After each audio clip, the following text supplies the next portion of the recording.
하나님 말씀 보시겠습니다. 예레미야 30장 1절에서 3절입니다. 구약성경 1099쪽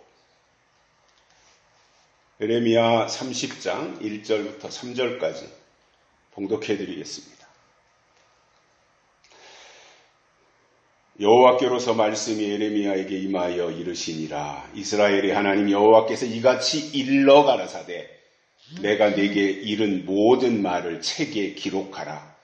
나 여호와가 말하노라. 내가 내 백성 이스라엘과 유다의 포로를 돌이킬 때가 이르리니 내가 그들을 그 열조에게 준 땅으로 돌아오게 할 것이라. 그들이 그것을 차지하리라. 여호와의 말이니라. 아멘. 한 주간 동안도 모두 평안하셨습니까? 아마 가슴 졸이며 조마조마했던 시간도 보내셨을 줄 압니다. 어느 정도 예상을 했습니다만 다수의 국민들의 우려가 현실이 되어서 이재명이 대한민국 제21대 대통령이 되었습니다. 이런 상황이 저는 도저히 이해가 되지 않지만 그렇다고 거부할 수도 없는 일이고 또 받아들이자고 하니 선뜻 내키지 않는 것이 솔직한 심정입니다. 진작에 감옥에 가 있어야 될 범죄자가 교묘하게 재판을 지연시키고 시간을 끌면서 법망을 빠져나갔는데 그런 과정 속에서 국민들의 선택을 받았다고 하는 것이 받아들여지지가 않습니다. 결과적으로는 윤석열 전 대통령이 바보짓을 함으로 이재명을 대통령으로 만들어준 것입니다. 그동안 민주당 내에서 1인 체제를 구축하고 대통령이 되겠다고 3년 동안을 준비해온 이재명이 개표 결과 49.42%를 얻었습니다. 반면에 우여곡절 끝에 당내 경선을 어렵게 통과하고 뒤늦게 선거운동에 뛰어들어서 단 3주 동안 뛴 김문수 후보가 41.15%를 차지한 것을 볼 때 정권은 가져오지 못했지만 그러나 대단하다 이런 생각을 하게 됩니다. 일단 이재명이 대통령이 되므로 그동안 자신을 둘러싸고 있던 여러 가지 범죄 사실들도 묻히게 됐고 당장은 감옥에 갈 일도 없을 것입니다. 왜냐하면 그동안도 재판에 제대로 임하지 않고 이리 빼고 저리 빼고 이렇게 한 사람인데 단식을 한다고 흔히들 가짜 단식이라 그랬잖아요. 또 뭐 병원에 입원해가지고 또 시간을 끌고 또 재판에 안 나가고 이런 식으로 해왔는데 지금 와서 정상적인 재판을 받겠습니까? 청와대에 있는 뭐 실장들 동원하고 장관들 동원하고 그렇게 해서 어떻게 해야든지 더 큰 방해를 부릴 것입니다. 아무튼 이재명이의 재판 지연 작전은 성공을 했고 앞으로 어떻게 그가 하는지를 지켜보면 이재명이란 사람의 진면목을 다시 보게 될 것입니다. 그럼에도 다수 우리나라 국민들의 선택을 받았으니 일단은 축하는 합니다.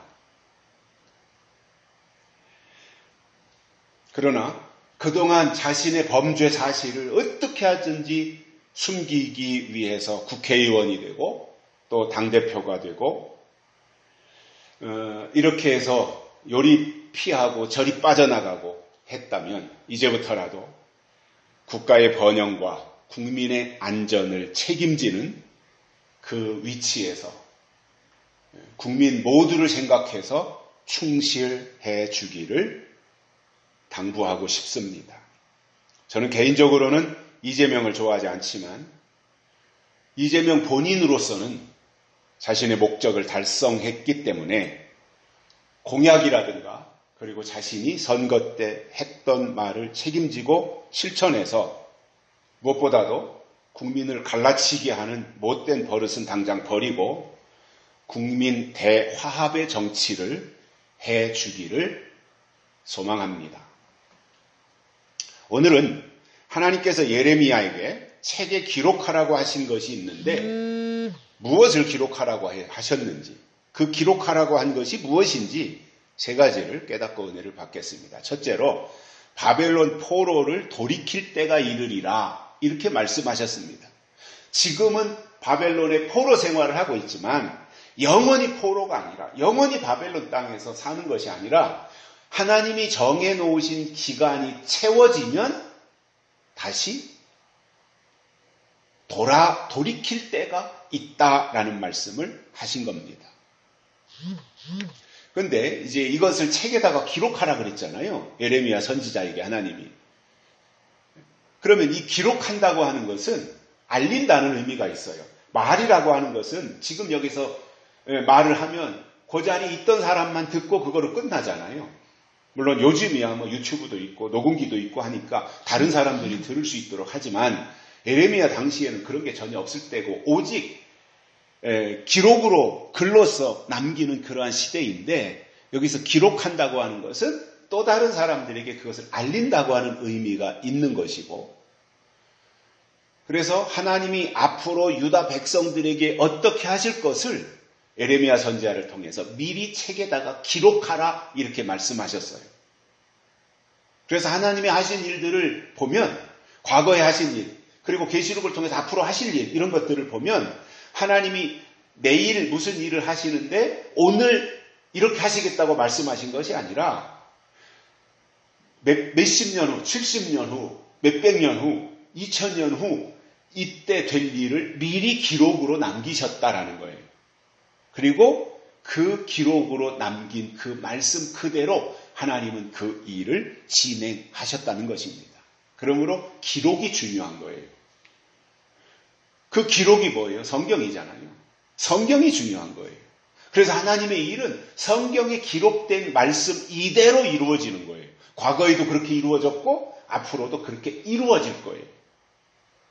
그래서 우리는 성경을 근거로 성경을 기반으로 해서 우리가 신앙생활을 하고 있는 것입니다. 아마 성경이 없다면 이 기록이 없다면 우리 신앙생활도 초라하고 보잘것없을 거예요. 그러나 기록된 말씀이 있기 때문에 이 로고스 기록된 말씀이 있기 때문에 지금도 그 말씀을 근거로 해서 우리가 신앙생활을 하는 것이고 또 하나님의 약속을 우리가 굳게 믿고 갈 수 있는 근거가 되는 거지 않습니까? 이 기록된 말씀이 있기 때문에. 그래서 우리에게 중요한 것은 이 로고스 이게 중요한 거예요. 자, 그러면 유다 백성들이 바벨론의 포로로 잡혀간 것은 그들을 향한 하나님의 징계의 성격이 분명히 포함되어 있습니다. 그러나 한 걸음 더 나가서 거기에는 또 그 이면에는 하나님의 계획이 있었고 하나님이 계획하신 그 모든 일에는 기간도 정해져 있었다라는 말입니다. 지금은 유다의 왕족과 귀족들이 바벨론에 붙잡혀가서 포로 생활을 하고 있지만 하나님이 정한 때가 되면 그 포로에서 다 해방되어 가지고 고국으로 돌아갈 것이라고 하는 매우 희망적인 메시지를 30장을 시작하면서 예레미야 선지자를 통해서 기록하도록 하셨던 것입니다. 자, 그러면 유다 백성들이 왜 바벨론의 포로가 된 것입니까? 정치적인 또는 군사적인 이유도 있었지만 더 중요한 것은 종교적으로 유다의 백성들이 우상을 숭배했고 하나님의 율법을 어기는 죄를 범했기 때문에 그런 거예요.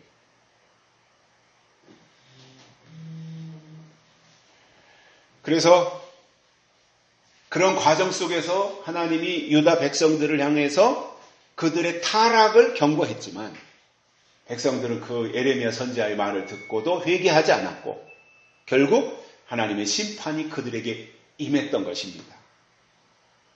특별히 유다 백성들은 하나님의 율법에 따라서 안식년을 지켜야 되고 또 안식일을 지켜야 되고 그 이외의 희년이라든가 이런 것들을 다 지켜야 했지만 그것을 무시했던 겁니다. 그것으로 인해서 하나님은 바벨론을 통해서 유다를 심판하셨고 포로 생활을 통해서 안식년을 회복하게 하셨던 거죠. 결국 유다는 바벨론의 강력한 군사력과 정치적인 압박 그리고 종교적인 타락으로 인해서 포로가 될 수밖에 없었던 상황이었습니다. 자, 그러면 이 사건은 유다의 역사를 통틀어 놓고 볼 때 매우 중요한 전환점이 되었어요. 이 바벨론 70년 포로 생활이라고 하는 것이 바벨론 모든 역사를 통틀어 놓고 볼 때 전환점이 되었는데 이후에 유다는 바벨론 포로 생활을 통해서 유다에서 살고 있던 유다의 백성들은 신앙을 다시 회복하고 새로운 역사를 시작하게 됩니다. 그 아픔의 과정을 통해서 큰 교훈을 얻어가지고 쓰라린 그 계기가 오히려 회복하는 결과를 가져오게 됐다는 말입니다. 그러나 나중에 가서야 그렇게 됐다고 할지라도 그것이 현실로 있을 때 포로 생활을 하고 있는 그 과정은 고통도 있었을 것이고 또 얼마나 서러움도 많이 있었겠습니까? 그러나 그것이 언제 끝날지 모른다면 얼마나 힘들어요. 하루하루 생활하는 것이. 그렇기 때문에 하나님이 70년이라고 하는 시간을 정해 놓으셨어요. 그리고 그것을 유다 백성들에게 알려주시는 거예요. 그리고 기록으로 남기라고 하신 거예요. 그래서 그 하나님이 정해 주신 기간이 차면 유다 백성들이 다시 돌아갈 날이 이를 것이다. 이 말씀을 해 주셨습니다. 그래서 하나님이 하시는 일들을 우리가 잘 봐야 돼요. 하나님이 일하시는 방법이 어떤가? 미리 알려주시고 그 일을 하시잖아요. 고지하시고 나서 그 일을 하시잖아요. 그런데 그것을 알려주시는 방법은 뭐라는 거예요? 선지자들의 입을 통해서 또는 사도들의 입을 통해서 증거한 말씀을 기록으로 남겼고 그 기록에 의해서 기록된 말씀에 의해서 그대로 그 일을 하나님은 이루시더라는 거예요.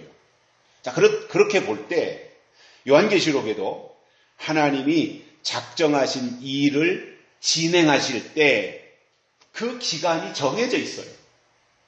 중구난방으로 들쑥날쑥 그렇게 일하시는 것이 아니라 하나님이 정해놓으신 시간들이 다 있는데 그것은 계시록에도 보면 두 주민이 나타나서 활동하는 시간도 1260일 이렇게 정해져 있어요. 또 황충이가 나와서 활동하는 기간은 5개월, 5달, 5개월 이렇게 정해져 있고요. 마병대에게 정해진 기간이 42달 이렇게 돼 있단 말이에요. 1260일, 5개월, 42달 이렇게 돼 있단 말입니다. 그리고 그 기간이 다 차면 그들의 역할도 끝나기 때문에 아무리 발버둥치고 몸부림쳐도 그 기간이 끝나고 나면 그들의 활동도 마무리가 되는 거예요. 제가 대단한 농사를 짓진 않았습니다만은 해마다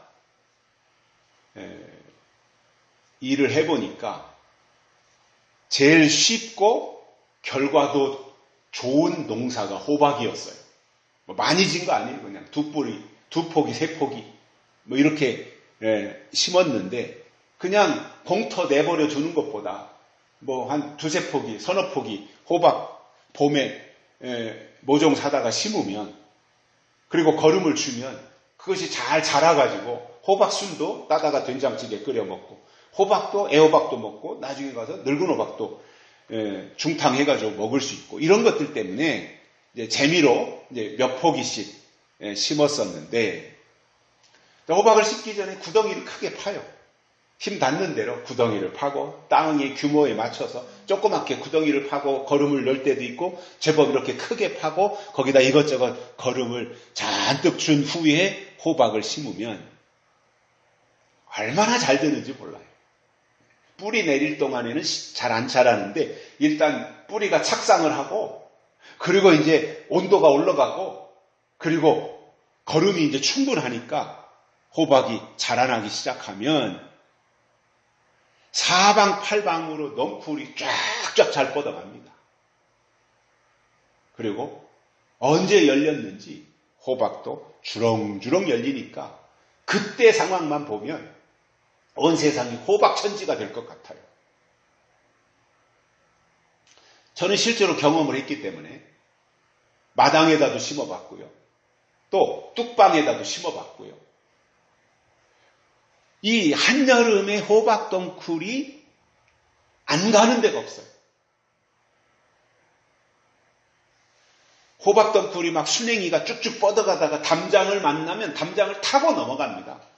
남의 집 울타리 타고 넘어가서 남의 집 울타리 너머에 그쪽에다가 또 호박을 맺습니다.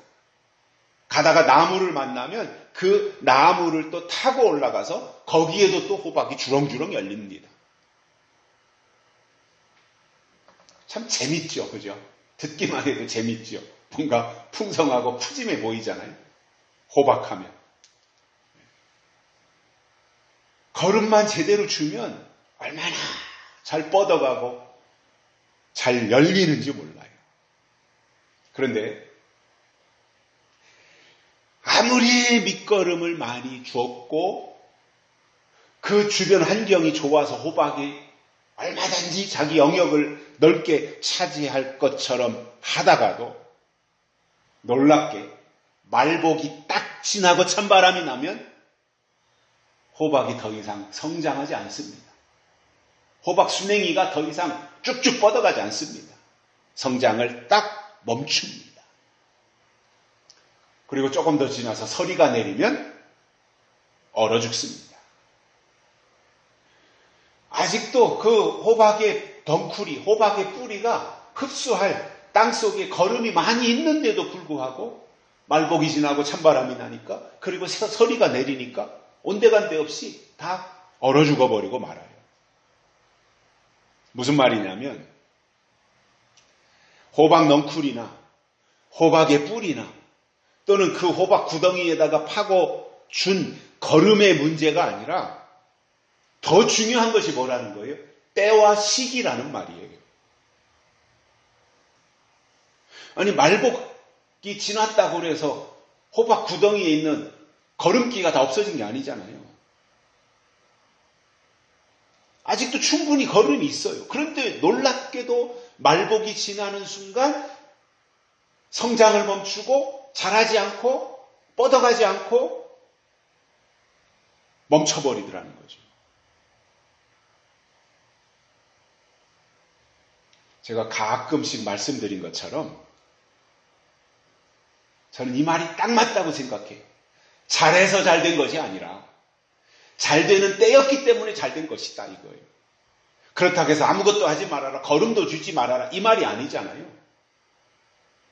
할 일은 다 해야 되지만 그렇다고 해서 내가 잘했기 때문에 잘 된 것이 아니라 잘 되는 때였기 때문에 잘 된 것이다.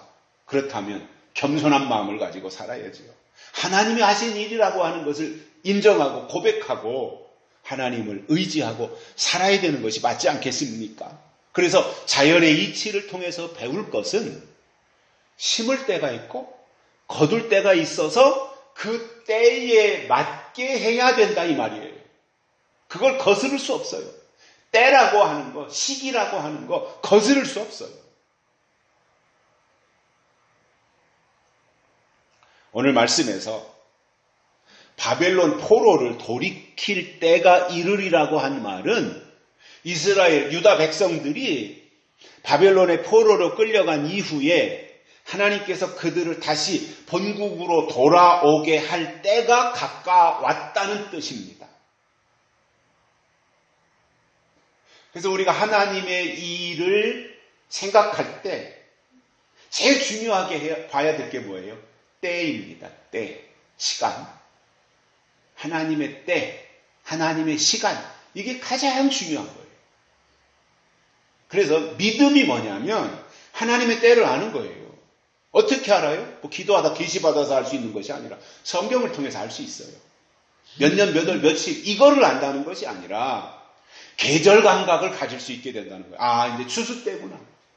예수님이 다시 오셔서 추수하실 때가 있구나. 아, 이거는 은혜 시대에 왕성하게 성장할 때가 아니라 이제 성장을 멈추고 수확할 때가 다가오니까 수확할 준비를 해야 될 때구나. 연글어야 되는구나. 이러한 것들에 대해서 때를 알고 계절을 알고 그거에 대한 감각을 가지고 살아야 된다라는 말이에요. 제가 계시록을 말하면서 계시록을 강조하면서 얼마나 많은 다양한 계층의 신앙인들을 만나봤겠습니까? 큰 교회에서 신앙생활 하시던 분들, 아니면 작은 교회에서 신앙생활 하시던 분들, 신앙생활 한다는 것 자체는 너무너무 다 귀하지만, 그러나 나름대로의 또 특징이 있고 장점이 있잖아요. 큰 교회는 큰 교회에서 신앙생활 하신 분들 나름대로의 장점이 있고, 작은 교회는 또 작은 장점이 있고, 이제 그런 분들을 만나면서 제가 강조한 것이 이제 재림신앙이니까 계시록을 근거로 한 재림신앙이요. 아버지가 계실 때는 아버지가 주로 많이 하셨지만 아버지 작고하시고 나서는 이제 제가 그 역할을 수행을 했는데 신앙생활을 오래 하신 분들, 교회에서 중직을 맡고 권사님이시고 뭐 장로님이시고 뭐 이런 분들까지도 계시록을 하다 보면 꼭 저에게 개인적으로 와서 하시는 얘기가 뭐였냐면 예수님이 언제 재림하신대요? 이거예요. 예수님이 언제 다시 오신대요? 이거예요. 그걸 제가 어떻게 알아요, 그거를.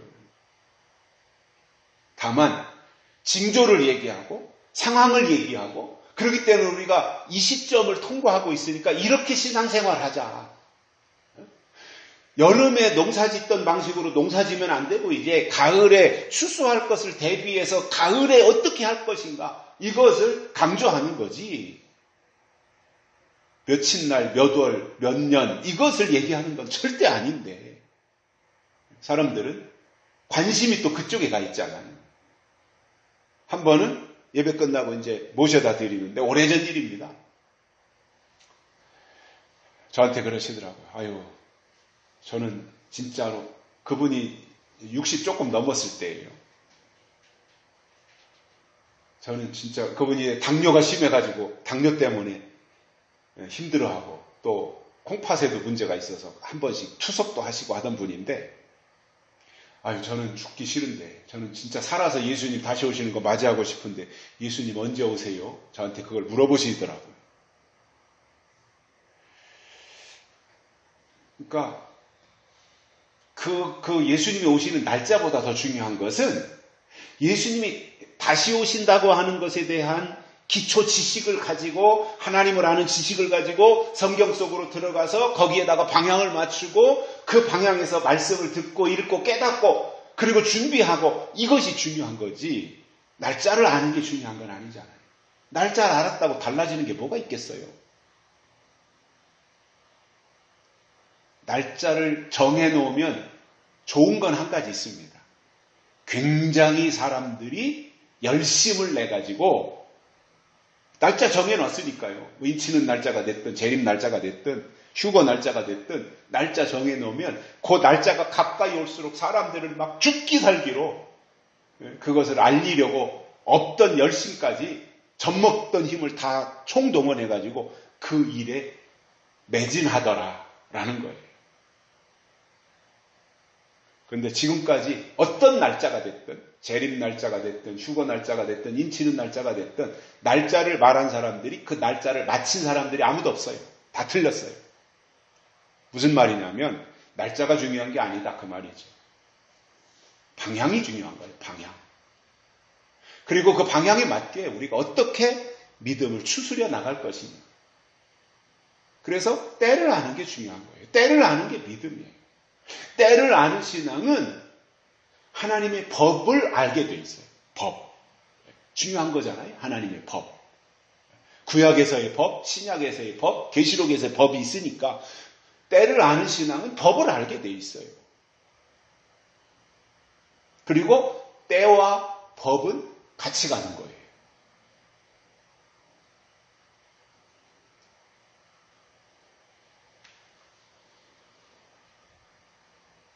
바벨론 포로 사건은 기원전 586년에 바벨론 왕 느부갓네살이 유다 나라를 멸망시키고 많은 유다 사람들을 바벨론으로 끌고 갔던 사실이었던 거예요. 이게 실질적인 역사적인 사건이었던 거예요.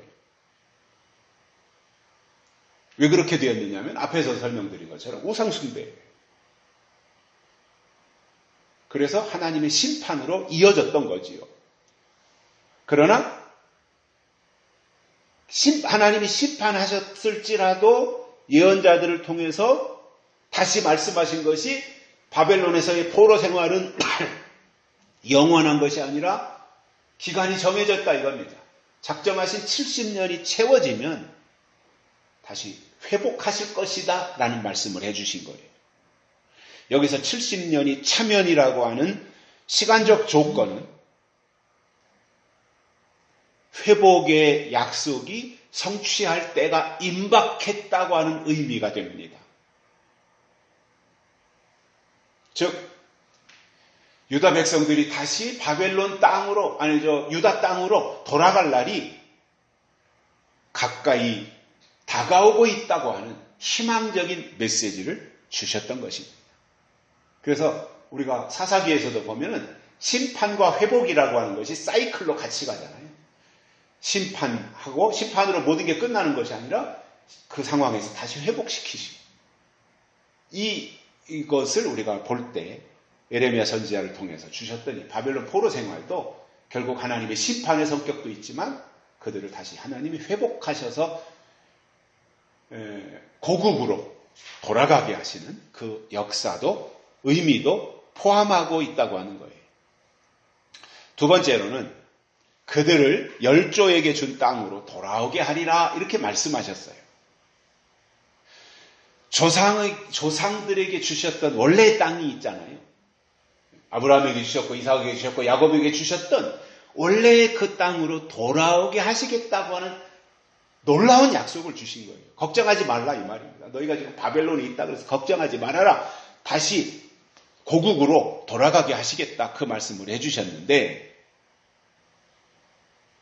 당분간은 고통을 당해야 했지만 하나님은 때가 되면 조상들에게 주셨던 그 땅으로 돌아가도록 하신다고 하는 희망의 메시지도 동시에 주신 겁니다. 사람이 살면서 예기치 못한 어려움을 만날 때 종종 있지 않습니까? 물론 그런 극심한 어려움을 한 번도 맞이하지 않고 지나가는 사람도 있겠지만 자의든 타의든 아무튼 어려운 일을 만나는 경우들도 있는데 사실상 희망이 있다면 견뎌낼 수 있지만 절망 가운데 있다면 희망이 없이 절망하고 있다면 사소한 것도 이겨내기가 쉽지 않아요. 가끔씩 뉴스에 보면 잘 나가던 사람들이 어느 날 갑자기 스스로 목숨을 끊었다는 소식을 접하고 안타까워하게 되는데 그 이유가 뭐였냐 이렇게 설명하는 걸 보면 우울증이 있어가지고 우울증을 약을 먹었다. 뭐 이런 얘기가 이제 주로 나오는 거거든요. 결국 우울증이라고 하는 것이 내 마음과 내 생각과 이런 것들을 계속해서 파고 들어와가지고 내 마음속에 어떤 희망이나 소망을 상실하게 하고 그런 가운데서 나는 이제 도저히 솟아날 가능성이 전혀 없다라고 판단되어질 때 스스로가 절망의 늪으로 들어가게 된다는 말입니다. 사람이 어떤 경우도 희망이 있으면 악착같이 견뎌냅니다. 제가 22살에 군대 입대를 했는데 제가 군대 생활할 때까지만 해도 군기가 엄청 세요. 그리고 가혹행위는 날마다 있는 거예요. 가혹행위. 그리고 인권은 없어요. 군대 가서 육군 2등병, 훈련병, 1등병 여기에 무슨 인권이 있어요. 그냥 날마다 짓밟히는 거죠. 그러나 그럴지라도 정해져 있잖아요. 내가 군대 생활을 마치는 시간은 정해져 있잖아요. 저희 때 33개월. 지금은 뭐 18개월인가 한다고 그러는데 33개월. 그러니까 끝나는 날은 군대 생활 끝나는 날은 정해져 있어요. 33개월 거기서 뭐 일주일 정도 앞뒤로 그 정도는 차이는 있지만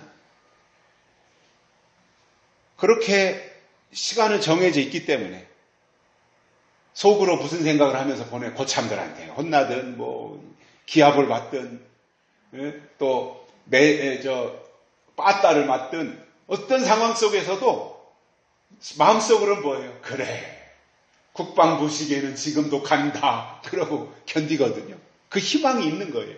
그래 나도 끝나는 날이 있다. 군대 생활 나도 가정으로 돌아가고 사회로 복귀하고 할 수 있는 시간이 있다. 그 희망 하나로 버티는 거잖아요. 저도 그랬으니까요. 얼마나 힘들어요. 고참들 막 맨날 겁주지요. 혼내지요. 때리지요. 기합 주지요.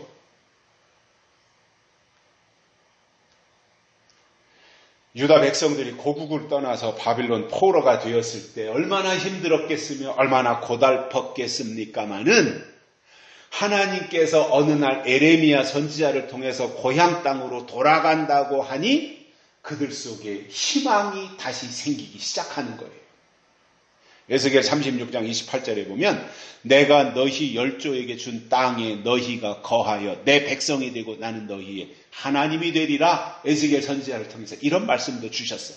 에스겔도 맨 바벨론 포로 생활 기간에 활동했던 선지자였으니까요. 그래서 유다 백성들에게 있어서는 고국으로 내 고향 땅으로 본토로 돌아간다라고 하는 이 말씀이 최고의 메시지가 될 텐데 이렇게 되기 위해서는 하나님의 뜻대로 해야 가능한 겁니다. 하나님의 뜻대로. 그래서 하나님이 주신 뜻대로, 하나님이 주신 계획대로 그 안에서 같이 생활해야 그것이 가능하지 여전히 자기들 마음대로 한다면 고국으로 돌아가는 것은 불가능했을 것입니다. 예레미야 선지자에게 열조에게 준 땅으로 돌아가리라, 돌아오게 하리라 이 표현은 구약에서 주로 나오는 단어인데 하나님이 이스라엘 백성에게 하신 약속과 관련한 문맥에서 등장하는 것을 볼 수 있습니다. 여기서 열조라고 하는 것은 조상들입니다. 아브라함, 이삭, 야곱 같은 믿음의 조상들을 의미하고 그들은 하나님께로부터 가나안 땅을 약속으로 받았던 사람들이에요. 그리고 그 땅으로 돌아오게 하리라고 하는 것은 결국 약속의 땅으로 돌아오게 한다라고 하는 것인데 하나님의 축복과 회복 그리고 귀환을 약속하는 말입니다. 영원히 바벨론 땅에 살도록 내버려 두지 않겠다는 거예요. 히브리 민족은 애굽 포로로 잡혀갔다가 애굽 땅으로 들어갔다가 요셉 때 430년 만에 출애굽을 하잖아요. 섞였을 만도 하잖아요. 430년 요셉이 자기 형제들 70명을 데리고 애굽 땅으로 이주했는데 최초의 이민인데 그것이. 그러면 그러고 나서 430년이 흘러갔다면 이미 다 섞일 대로 섞이고 생각이고 뭐고 다 그럴 만도 하잖아요. 그런데 사람들은 그렇게 생각하고 느슨하고 아유 뭐 이렇게 살다가 가는 거지 뭐 그랬을지 모르지만 하나님은 아니었다는 겁니다. 하나님의 마음속에는 내 백성 히브리 민족을 애굽에서 구출해야 된다라고 하는 하나님의 계획은 늘 살아있었던 것입니다. 그것이 모세를 통해서 드디어 시도가 되어서 출애굽을 했던 것이고요. 바벨론 포로 생활도 마찬가지예요. 애굽에서 430년에 70년은 6분의 1밖에 안 되지만 그러나 그 70년이 한 사람의 인생이 되는데 그 인생의 삶의 기간인데 결코 또 짧다고는 말할 수 없지 않습니까? 어떤 사람은 바벨론에서 태어나가지고 죽을 때까지 바벨론에 살다가 끝난 사람도 있지 않겠어요? 유다 땅으로 돌아가지 못하고. 그러니까 결코 짧은 시간이 아니다라고도 생각할 수 있는데 역사적으로 보면 유다 백성들이 바벨론 포로가 되어서 뿔뿔이 흩어졌을 때 하나님은 다시 그들을 본래의 땅으로 돌아오게 하시겠다고 하는 구속적인 약속을 해주신 거예요. 지금도 여전히 하나님을 믿는 사람들 속에 자리 잡고 있어야 될 중요한 부분은 저는 이거라고 생각을 합니다. 지금 내가 땅에서 살고 있지만 우리는 이 땅에 사는 동안은 나그네이고 여기가 우리가 영원히 살 거처가 아니라 이 땅에서는 우리가 나그네이고 돌아갈 본향이 있는 사람들이다. 이 생각을 가지고 살아야 돼요. 내가 신앙생활하고 하나님을 믿고 예수님을 믿고 하면서 나는 이 세상이 좋고 여기가 좋사오니 하면서 세상 것을 위해서 사는 그것이 아니라 정말 하나님을 믿는다면 이 세상은 잠시 잠깐 머무는 나그네이고 나는 돌아갈 본향이 있다라고 생각하며 살아가는 그 자체 말입니다. 그런데 이런 생각이 나는 본향이 있는 사람이다. 나는 돌아갈 곳이 있는 사람이다. 이 생각이 신앙이 어린 사람들에게는 그런 생각이 절대 없어요. 그냥 여기가 좋사오니죠. 예수 믿어서 복 받았고 예수 믿어서 이렇게 잘 됐고 예수 믿어서 병도 고침받았고 예수 믿어서 성공했고 이런 생각을 가지고 이 세상에서 살면서 세상 것을 누리고 세상 것을 위해서 하나님의 이름을 이용하는 것이지 정말 하나님을 위해서 사는 그 모습은 아니라는 겁니다. 그게 신앙의 단계가 아직도 어리다는 거예요. 그러나 장성하고 성숙한 사람들에게서 나타나는 현상은 그래, 여기가 영원한 거처가 아니라 이 세상이 영원한 도성이 아니라 여기는 잠시 잠깐 머무는 곳이고 나는 돌아갈 본향이 있다.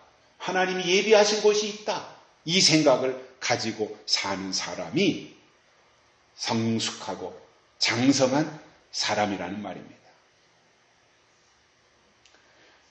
여전히 지금도 우리가 주변을 보면 땅의 것을 위해서 믿는 사람이 있고 하늘의 것을 위해서 믿는 사람이 있어요. 그런데 저도 주변에 보면 신앙생활 하는 사람들이 주로 제 주변에 다 있지 않겠습니까? 목회하시는 분들도 계시고 장로님들도 계시고 권사님들도 계시고 하여튼 여러 주변에 신앙생활 하는 사람들이 아마 7, 80% 이상은 이제 그렇게 연결이 되어 있는데 그 중에서 대부분이 땅의 것을 위해서 신앙생활 하시는 분들이 많다라고 하는 것을 저는 발견을 해요.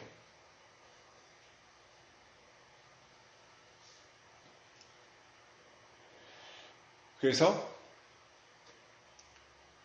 본질적으로는 신앙의 우리의 본질은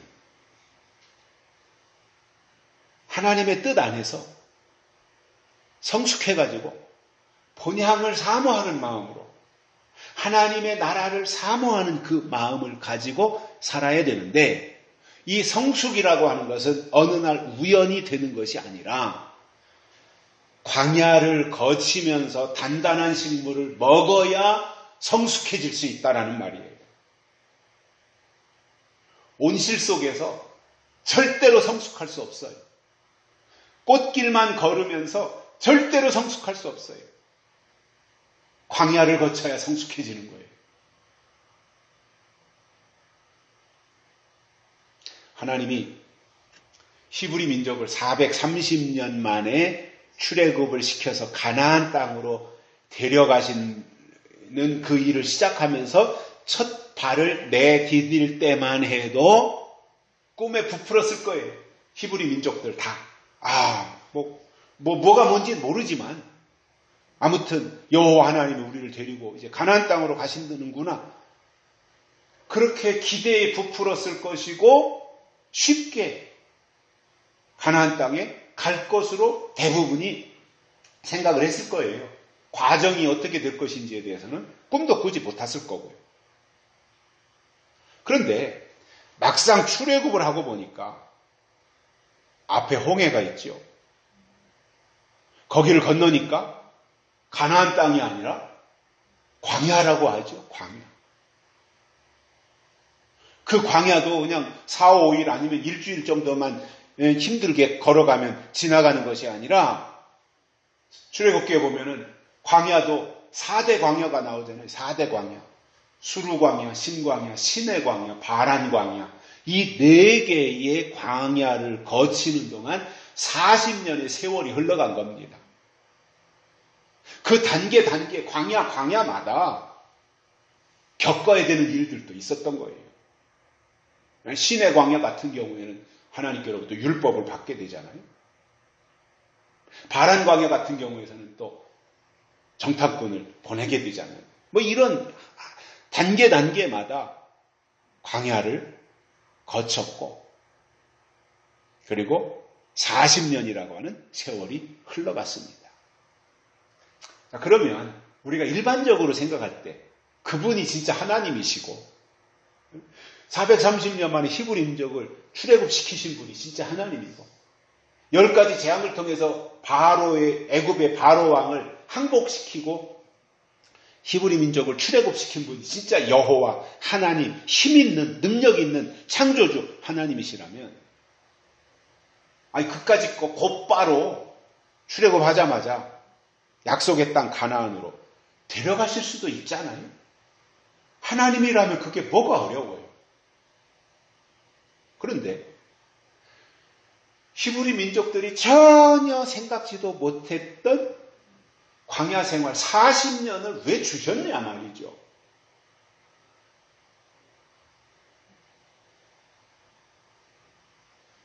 제가 깨달은 것 중에 하나는 430년 동안 애굽에서 종살이를 한 사람들이 어떠한 과정이 없이 가나안 땅에 갔다고 해서 졸지에 주인 노릇을 할 수가 없어요. 인간의 구조가 그래요. 평생을 종놀이만 하고 대대로 430년 동안이면은 10대가 넘잖아요. 10대가. 그 기간 동안 종살이 했으면 완전히 종의 근성으로 뿌리 박혀 있는 그 사람들을 가나안 땅에다 데려다 놨다고 가나안 땅에 가서 주인 노릇 할 수 있을 것 같습니까?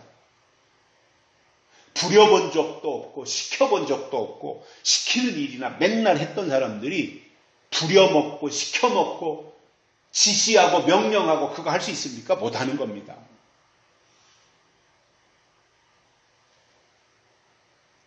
그래서 하나님은 40년이라고 하는 광야 생활을 통해서 애굽에서 종살이 하던 사람들의 마음속에 생각 속에 뿌리 내리고 있던 근성, 종의 근성을 제거하고 그리고 광야에서 40년 동안 단련하면서 결국 최종 목적은 가나안 땅에 들어가서 살 수 있는 사람으로 체질 개선을 하고 어린애 신앙에서 광야를 거쳐서 가나안 땅에 가서 살 수 있는 장성한 사람, 성숙한 사람으로 만드시기 위한 과정이 필요했던 것입니다.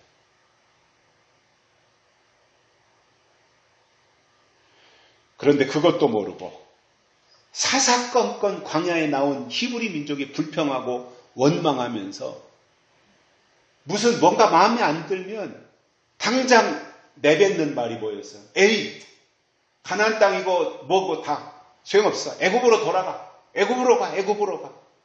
이 말만 하는 거예요. 하나님의 입장에서는 그게 가장 꼴보기 싫은 모습이지요. 어려워도 그래 하나님이 우리를 데리고 여기까지 오셨으니 어련히 알아서 우리를 이끌고 가나안 땅으로 가시겠어? 이렇게 해야지. 광야에 나왔으면 가나안 땅을 목표로 삼아야지. 광야에 나왔으면서 왜 애굽으로 돌아갈 궁리만 하고 있냐 이거. 이게 어린아이와 장성한 자의 차이였던 거예요.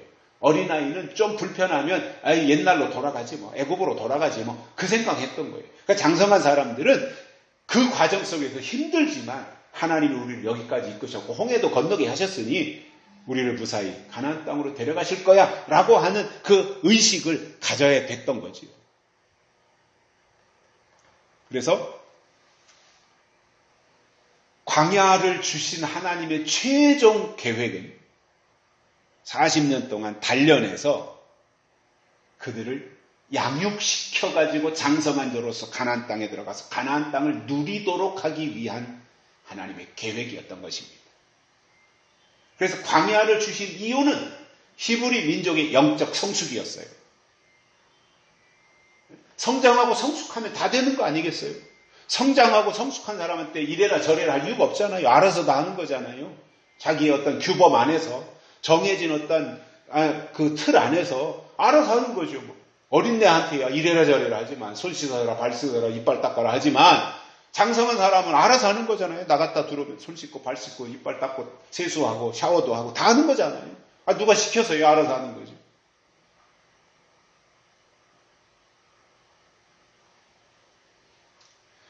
그래서 어린아이냐 장성한 사람이냐 하나님이 그것을 결정짓는 과정이 광야였던 거예요.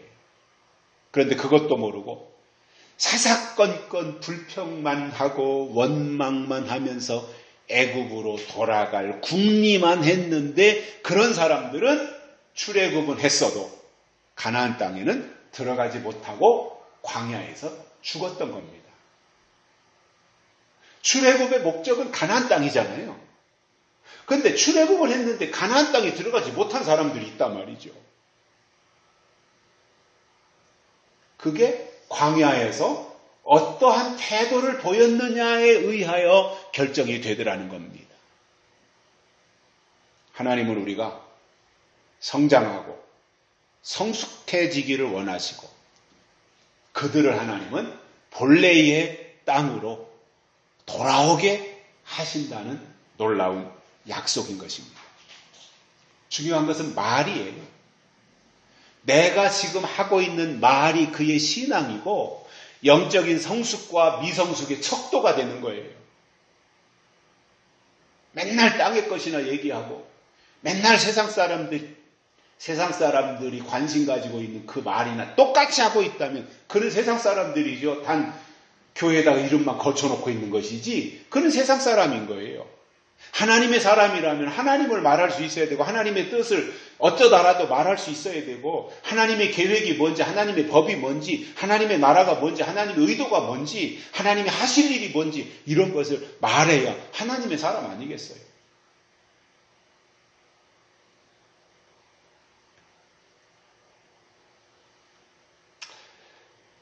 출애굽은 했고 홍해는 건넜지만 그리고 광야에 들어오기까지는 했지만 출애굽 1세대는 거기까지가 끝이었어요.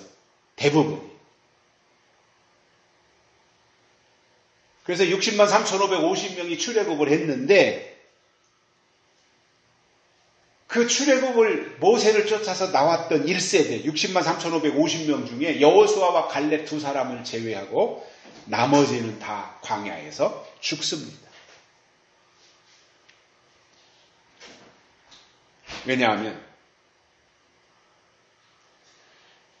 하나님의 인도하심에 대한 감사나 하나님이 주신 약속에 대한 소망이 없이 좀 불편하면 애굽으로 돌아갈 궁리만 했기 때문에 그렇습니다. 그런 사람들은 가나안 땅에 들어갈 수 없을 뿐만 아니라 하나님이 그런 사람들을 쓰시지도 않습니다. 자, 마찬가지로 바벨론의 포로로 잡혀간 유다 백성들을 하나님이 영원히 거기에다가 두시지 않고 돌아오게 하신다고 하는 약속을 주셨기 때문에 바벨론에 있는 유다 백성들은 그 말씀을 소망으로 삼고 살아가야 된다는 말이에요. 왜냐하면 하나님이 주신 약속이 있다고 하는 것은 거기에 하나님이 계시다는 말이에요. 하나님의 말씀이 있다고 하는 것은 거기에 하나님이 계시다는 말이에요. 그래서 약속을 가졌다고 하면 하나님을 가진 것이니 그들 속에 하나님이 계시다는 말입니다. 몇 주 전에도 설명을 드렸지만 놀랍게도 유다 땅에 남아있는 유다 백성들에게 하나님이 말씀하시지 않았어요. 즉 하나님이 거기에 계시지 않았어요. 그러나 놀랍게도 바벨론의 포로로 잡혀가 있는 그들에게 하나님이 말씀하셨어요. 바벨론 포로들 속에 하나님이 함께 하셨다 그 말이에요. 하나님이 계셨다 그 말입니다. 세 번째로는 그들이 그것을 차지하리라 이렇게 말씀하셨습니다. 그 땅을 차지한다고 하는 것은 원래의 자리로 돌아간다는 것이고 그 땅에서 살아가게 될 것을 말씀하신 것입니다. 요한계시록 20장에 보면 천년왕국에 대한 설명이 나와요. 자, 그러면 천년왕국은 없었던 것이 어느 날 갑자기 생기는 것이 아니라 이미 2000년 전에 사도 요한이 반모섬에서 천년왕국이 이루어질 것에 대해서 보고 기록한 내용이잖아요. 그렇기 때문에 천년왕국은 반드시 이 땅에서 이루어지는데 하나님의 원래의 계획 속에서 6000년 만에 이루어지는 하나님의 계획이 이렇게 진행된다라고 하는 것을 설명한 것이 계시록 20장에 나오는 천년왕국인 거예요. 자, 그러면 왜 이 천년왕국을 계시록에서 이렇게 중요하게 강조하셨느냐 하면은 창세기 1장부터 3장까지는 아담과 하와가 뱀의 유혹에 넘어가서 선악과를 먹고 에덴 동산에서 쫓겨나는 것에 대한 설명입니다. 원래 하나님의 계획은 쫓겨나는 게 아니잖아요. 에덴 동산에서 이렇게 살아야 되는 하나님의 계획이 있는데 그만 이 선악과 문제를 극복하지 못하고 거기서 쫓겨났어요. 그러면 아담과 하와가 쫓겨났고 그 후손들이 쫓겨난 후손으로 살아가는 것이라면 요한계시록은 필요가 없는 것이고 천년왕국에 대한 기록이나 강조도 할 필요가 없어요. 쫓겨난 것으로 그것으로 모든 것이 다 끝나는 것이라면. 그러나 요한계시록 20장부터 22장은 맨 뒤에 나오는 이야기인데 거기에 내용에 보면 계시록에 나오는 내용을 보면 해를 입은 여자가 낳은 남자를 통해서 용을 이기고 새하늘과 새 땅을 회복하는 복락원에 대한 말씀이에요. 그래서 창세기 1장, 2장, 3장은 왜 어떻게 에덴 동산을 상실했는가? 신락원에 대한 말씀이라면 계시록 20장, 21장, 22장은 이렇게 해서 하나님이 다시 에덴 동산을 회복하시겠다. 복락원에 대한 말씀을 해주고 계신 거예요.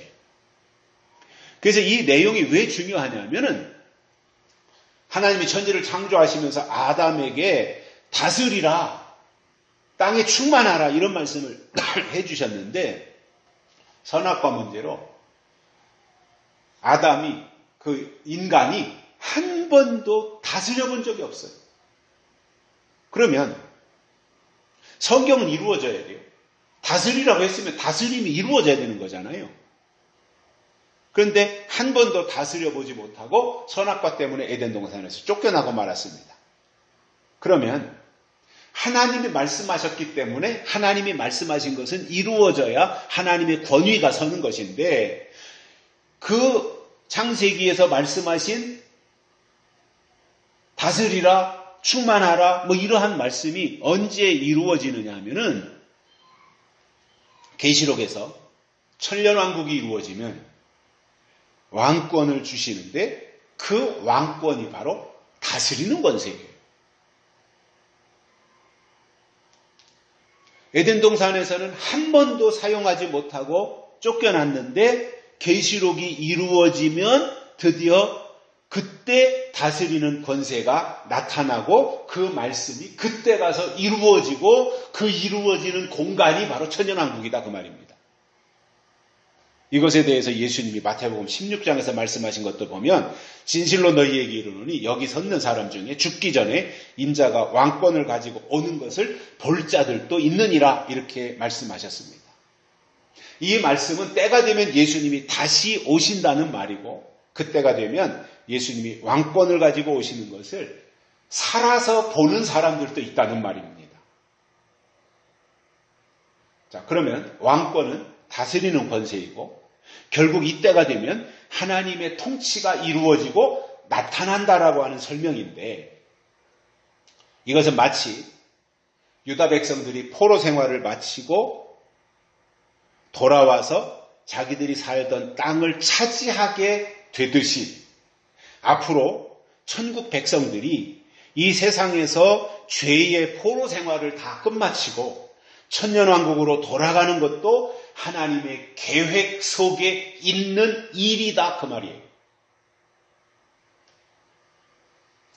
바벨론에서 70년 만에 돌아오지만 이 세상에서는 약 2000년이 찬 후에 천년왕국으로 돌아갈 수 있습니다. 예수님 오신 이후에 2000년이 찬 후에. 자, 그러면 천년왕국에 대해서는 신학적인 논란이 많이 있는데, 신학적인 논란, 논쟁 이런 걸 떠나서 저는 성경에 있는 그대로 계시록 20장에 보면 천년이라는 단어가 6번이나 나와요. 1000년 동안, 1000년이 차기까지 이렇게 표현이 나오는데, 무슨 말이냐면 천년왕국이 있다고 하니까 있는 것이다, 그 말이에요. 아니, 성경이 있다고 했으면 있는 거지, 그거를 왜 없다고 할 필요가 없잖아요. 성경이 있다고 하면 있는 것이지. 그리고 그 말씀 그대로 이 땅에 이루어질 것을 기다리는 것이 믿음입니다. 그전에도 말씀드린 것처럼 천국은 하나님을 믿는 자들이 죽어서 영이 가는 곳이라면, 천년왕국은 살아서 가는데 육체를 가지고는 천년왕국에 들어갈 수 없으니 마지막 나팔, 7째 나팔에 홀연히 변화체가 되어서 천년왕국으로 들어가게 된다는 말입니다.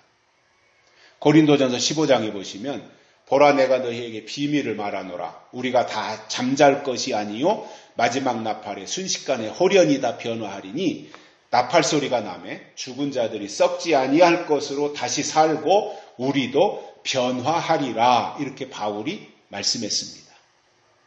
그러한 역사가 하나님이 정한 때가 되면 이루어지고, 그리고 하나님이 정해놓은 천년왕국으로 돌아갈 사람들도 있다라는 말이에요. 결론으로 예레미야 선지자에게 하나님이 하시는 말씀을 기록하라고 하신 것은 회복의 은혜와 소망을 주시기 위한 것이었습니다. 그래서 하나님은 예레미야 선지자에게 70년이 차면 돌아갈 것이니 낙심하지 말고 그때까지 잘 견디라고 기록하신 말씀을 보면서 우리도 성경을 통한 재림의 약속이 분명하다면 믿고 견뎌서 회복되는 은혜가 있기를 간절히 소망합니다.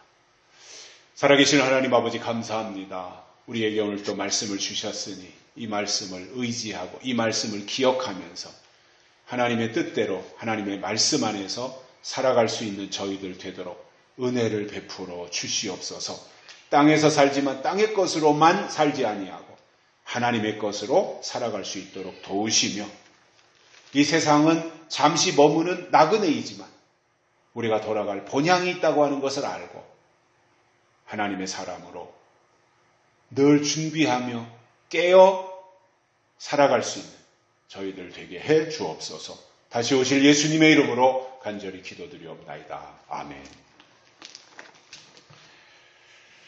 찬송가 256장 부르시면서 헌금 드리시겠습니다.